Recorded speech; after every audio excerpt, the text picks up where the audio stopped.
Shalom, selamat pagi Bapak Ibu dan saudara-saudara terkasih dalam Tuhan.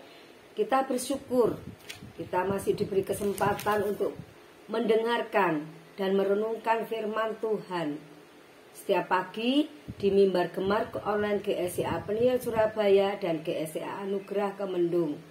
Pada hari ini Kamis 20 Juni 2024 kita akan membaca dan merenungkan firman Tuhan bersama saya, Dwi Yatni.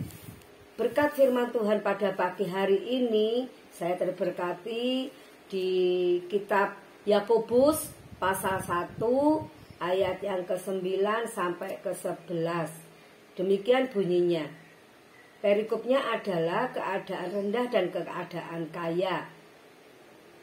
Baiklah saudara yang berada dalam keadaan yang rendah bermegah karena kedudukannya yang tinggi. Dan orang kaya karena kedudukannya yang rendah. Sebab itu ia akan lenyap seperti bunga rumput. Karena matahari terbit dengan panasnya yang terik dan melayukan rumput itu. Sehingga gugurlah bunganya dan hilanglah semaraknya. Demikianlah juga halnya dengan orang kaya. Di tengah-tengah segala usahanya ia akan lenyap. Puji Tuhan. Demikianlah firman Tuhan pagi ini. Firman Tuhan pagi hari ini tadi itu berikutnya keadaan rendah dan keadaan kaya. Topik lain yang menjadi perhatian dalam surat Yakobus adalah terkait dengan keadaan yang rendah tetapi bermegah, dan orang kaya yang kedudukannya rendah. Yakobus dalam nasihatnya kepada kedua belas suku di perantauan menyentil persoalan ini antara miskin dan kaya.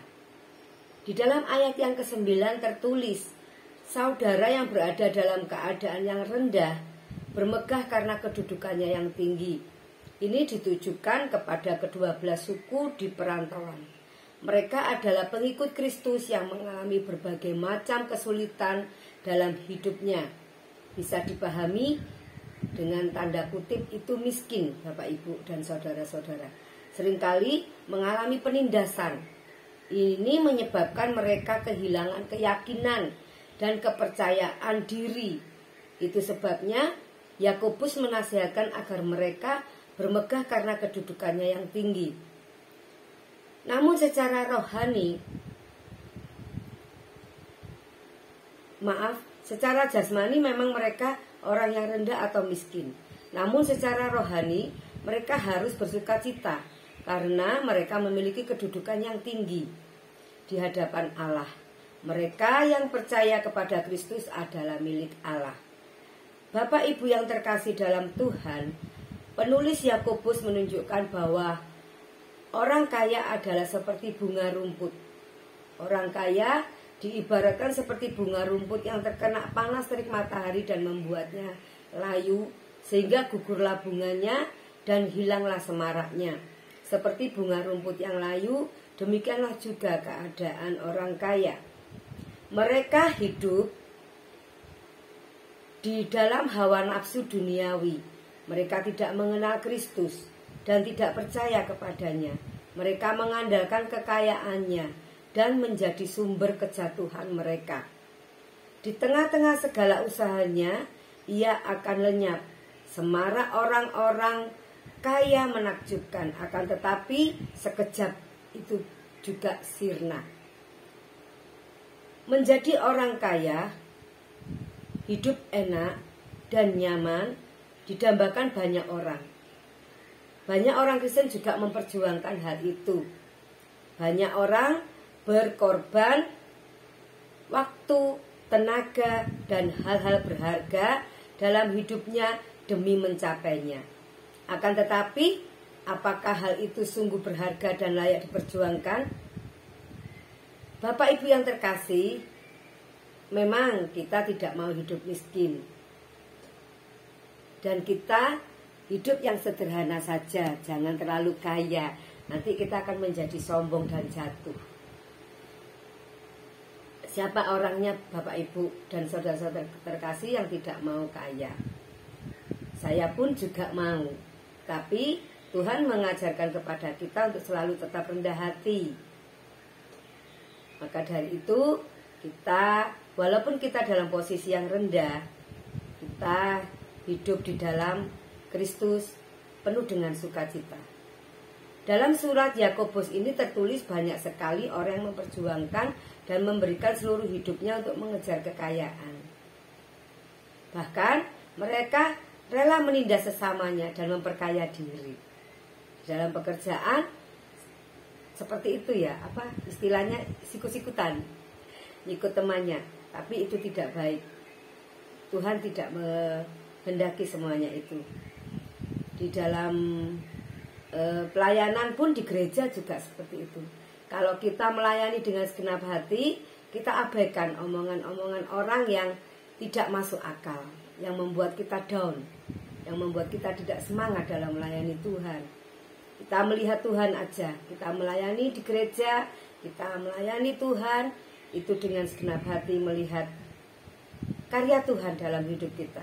Jangan melihat manusia, memandang manusia.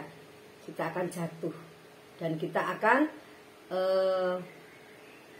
tidak bertumbuh dalam iman kita. Bukankah hal ini masih terjadi sampai hari ini, Bapak Ibu? Ada orang-orang yang memanfaatkan kondisi yang buruk dan petaka yang dialami sesamanya untuk memperkaya dirinya sendiri. Hal demikian bukan ciri kehidupan umat Allah. Dalam hal kekayaan, bukan berarti bahwa seorang Kristen tidak boleh kaya. Boleh Bapak Ibu. Tapi tetap andalkan Tuhan dalam hidup. Kalau kita tidak mau seperti bunga rumput, sirna akan teriknya matahari. Kekayaan adalah anugerah keindahan yang diberikan Allah, agar orang percaya mampu menolong orang lain. Namun pada saat yang sama, anugerah keindahan itu rapuh dan mudah lenyap. Bapak, Ibu, dan saudara-saudara yang terkasih, Allah tidak menghendaki supaya kita memberikan seluruh hidup untuk sesuatu yang rapuh itu, apalagi sampai mengeksploitasi dan menyengsarakan sesama. Allah menghendaki kita mengelola kekayaan untuk mengurangi kesengsaraan orang lain. Misalnya, memberi upah pekerja dengan menerapkan prinsip-prinsip kasih. Memberi kepada sesama tanpa menaruh imbalan. Kita memberi dengan kasih. Sudah semestinya kita memohon kepada Tuhan supaya kita dimampukan untuk meringankan kesengsaraan sesama, bukan justru menambahkan beban kepada mereka. Dalam keadaan miskin atau berstatus sosial rendah, lalu harus bermegah, satu hal yang tak masuk akal pada pola pikir orang dunia. Sebaliknya, orang kaya atau berstatus sosial tinggi lalu disuruh bersikap rendah, satu hal yang sulit. Tetapi tatkala ia mengalami masa-masa sulit, mungkin kekayaannya ludes, dilanda bencana, barulah ia mengerti pentingnya mindset yang siap menerima segala kenyataan. Alkitab tidak menentang orang kaya atau kekayaannya, karena justru banyak orang kaya sangat murah hati dan banyak berbuat bagi kesejahteraan bagi orang lain. Bapak Ibu yang terkasih, dan umumnya orang kaya yang demikian adalah orang yang memiliki mentalitas yang benar terhadap apa yang ada padanya.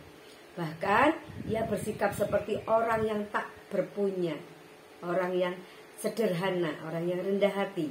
Dan ketika datang masa sukar, ia tidak menjadi begitu tergoncang. Inilah sikap orang yang berhikmat dalam Kristus. Yakobus memang bicara soal pentingnya hikmat di awal suratnya, agar jemaat Yahudi Kristen di perantauan itu memiliki mindset yang benar. Contohnya Ayub adalah contoh konkretnya, Bapak Ibu. Ketika dia punya segalanya dan ketika segalanya telah sirna, hati dan pikirannya tidak berubah. Ini terbukti dari perkataan di dalam Ayub pasal 1 ayat 21, bahwa Tuhan yang memberi, Tuhan pun dapat mengambil. dia masih bisa berkata, terpujilah nama Tuhan. Apakah kita bisa seperti Ayub? Di dalam keadaan terpuruk pun kita dapat mengucapkan terpujilah nama Tuhan. Jadi benar-benar kesiapan mentalnya sangat teruji. Bapak Ibu yang terkasih, banyak orang Kristen masa kini tidak seperti Ayub. Selalu mengeluh, selalu mengandalkan kekuatannya, kekayaannya. Ketika sirna, down. Akhirnya banyak orang yang stres. Banyak orang yang kehilangan kesadarannya. Arti kata tidak bisa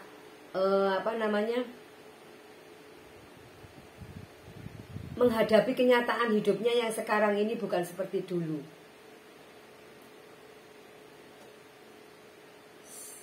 Saat semua baik-baik saja, saat lagi kuat dan sehat, saat lagi masih punya segalanya, hidup dipenuhi senyum dan tawa, penuh dengan sukacita dan ucapan syukur. Tetapi dikala semuanya berubah, pendeknya mulai serba susah dan terbatas, hati seakan tidak siap menerima. Akhirnya benar-benar drop, sungguh-sungguh down, dan menjadi tawar hati.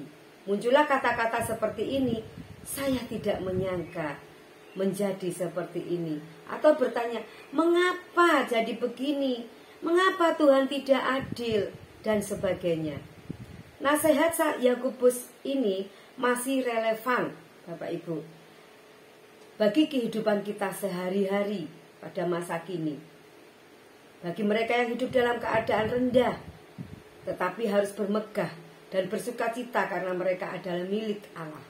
Sebaliknya bagi mereka yang percaya kepada Kristus dan hidup di dalam kelimpahan materi, janganlah andalkan kekayaan, karena kekayaan dapat membawa seseorang semakin terjerat dalam dosa. Sebaliknya, andalkan Tuhan di dalam hidup kita. Amin.